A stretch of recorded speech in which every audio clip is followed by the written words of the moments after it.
بسم اللہ الرحمن الرحیم عن ابی مسعود الانصاری رضی اللہ عنہ قال قال رسول اللہ صلی اللہ علیہ وسلم یوم القوم اقرأهم لکتاب اللہ فإن كانوا في القراءة سواء فأعلمهم بالسنة إلى آخر الحدیث رواہ مسلم۔ اللہ تعالیٰ مسلمان کو زندگی کی ہر اسٹیپ پر بتاتا ہے کہ یہاں کیسے کرنا ہے۔ کہیں بھی انسان کو کنفیوز ہونے کی ضرورت نہیں کہ اب یہاں کیا کرنا پتہ ہی نہیں ہے۔ یہ دوسرے دھرم میں ہے، ان کے پاس کوئی ماڈل نہیں ہے، کوئی تعلیم کمپلیٹ نہیں ہے۔ ہمارے پاس ہر چیز کمپلیٹ ہے۔ تو امام کون ہونا چاہیے، یہ بھی ایک مسئلہ ہے نا۔ لیڈر کیسا ہونا چاہیے مسلمانوں کا، ایک مسئلہ ہے، ایک سوال ہے۔ اس کا جواب اس میں دیا گیا ہے۔ کہا کہ مسلمانوں کا لیڈر وہ ہونا چاہیے جس کے اندر یہ کوالٹیز ہوں جو نیچے بیان ہو رہی ہیں۔ نمبر 1، اقرأہم لکتاب اللہ، اللہ کی کتاب یعنی قرآن کا سب سے زیادہ علم رکھنے والا ہو، کیونکہ علم کا اصل سورس یہی ہے۔ نمبر 2 کیا ہے؟ فَإِن كَانُوا فِي الْقِرَاءَةِ سَوَاءً،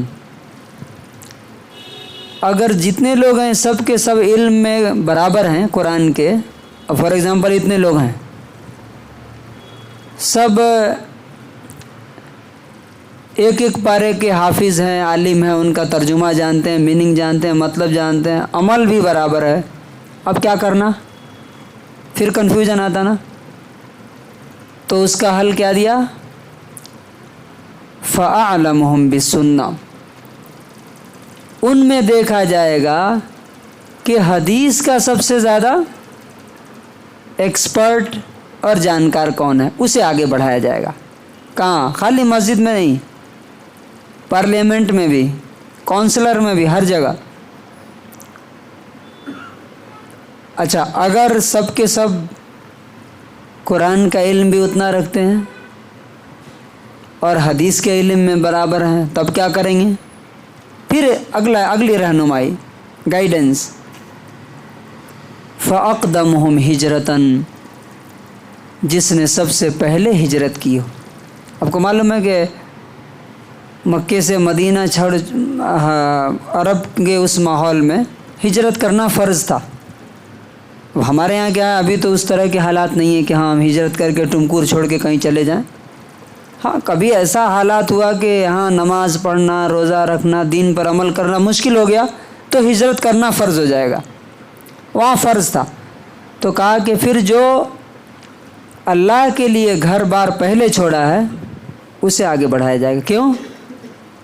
اس کی قربانیاں ہیں، سیکریفائسز ہیں، اس لیے اس کو آگے رکھا جائے گا۔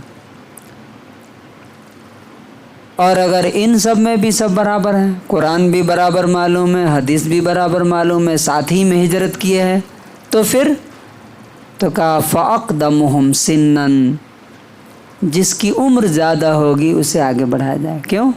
بڑوں کی عزت، بڑوں کا احترام۔ اب دیکھیے یہاں پہ رک کے ایک بات دیکھیے، بڑے بولتے ہیں ہمارے بچے عزت نہیں کرتے ہیں، چھوٹے عزت نہیں کرتے ہیں۔ سوال یہ ہے کہ آپ نے یہ چیزیں سکھائی ان کو، کبھی یہ پڑھایا، کبھی یہ بتایا؟ جب آپ نے بتایا ہی نہیں ان کو، کبھی بیٹھایا نہیں ان چیزوں کے پاس، تو آپ کی عزت کیا کریں گے؟ وہ نہیں کر سکتے۔ اب اس کے بعد اللہ کے رسول صلی اللہ علیہ وسلم نے ایک اور بات کہی، وہ کیا؟ وَلَا يَؤُمَّنَّ الرَّجُلَ فِي سُلْطَانِهِ وَلَا يَقْعُدْ فِي بَيْتِهِ عَلَى تَكْرِيمَتِهِ إِلَّا بِإِذْنِهِ، کہ کوئی بھی شخص کسی اور کے علاقے میں جائے تو وہ ہرگز امامت نہ کرے۔ آپ کو معلوم ہے کہ اس وقت جو امام ہوتے تھے وہی گورنر ہوتے تھے، وہی رولر ہوتے تھے، وہی پرائم منسٹر، جو بھی بول لیجیے آپ، پریسیڈنٹ ہوتے تھے۔ تو وہی نماز بھی پڑھاتے تھے، وہی فیصلے بھی کرتے تھے، وہی آرمی بھی لے جو بھی۔ تو کہا کہ جب تم دوسرے کے ریجن میں جاؤ، علاقے میں جاؤ، تو وہاں اس کے پیچھے نماز پڑھنا، اس کے آگے بڑھنے کی کوشش مت کرنا۔ کیوں؟ اس لیے کہ اسے اس کی انسلٹ ہوگی۔ چاہے تم کچھ بھی ہو اپنی جگہ پہ، ہاں وہ خود سے اگر بڑھائے تو تم بڑھ سکتے ہو۔ اور لاسٹ پوائنٹ کیا؟ آپ کسی کے گھر جاتے ہیں یا کسی کے آفس میں گئے، کسی کی کمپنی میں گئے، تو اس کی ایک خاص جگہ ہوتی ہے نا؟ تو رسول اللہ صلی اللہ علیہ وسلم نے فرمایا کہ تم اس کی عزت کی جگہ پہ، اس کے آنر کی جگہ پہ مت بیٹھنا۔ ہاں اگر وہ خود فورس کر رہا ہے کہ نہیں آپ ہماری جگہ پہ بیٹھیے، آپ کہیں جاتے ہیں نا، فار ایگزامپل آفس میں گئے کسی کے، تو ہمارے جاننے والے کوئی اپنی کرسی چھوڑ کے سائڈ میں ہو جاتے ہیں، نہیں آپ یہاں بیٹھیے حضرت بیٹھیے، تو اب مجبوری میں بیٹھنا، خود سے جا کے نہیں بیٹھ جانا وہاں، یا کوئی یہاں مسجد میں آیا تو خود سے آ کے مصلی پہ نہیں بیٹھ جانا، نہیں، اس لیے کہ اس میں اس کی انسلٹ اور توہین۔ تو اب دیکھیے کہ کتنا ڈیٹیل ہمارا اللہ ہمیں ہر قدم پہ رہنمائی کرتا ہے۔ کیا یہ رہنمائی، یہ گائیڈنس ہم فالو کر رہے ہیں آج کی سوسائٹی میں؟ کیا ہمارے امام ایسے ہیں؟ کیا ہماری سوسائٹی میں جن کو عہدہ اور پوسٹ دیا جا رہا ہے وہ ایسے ہیں؟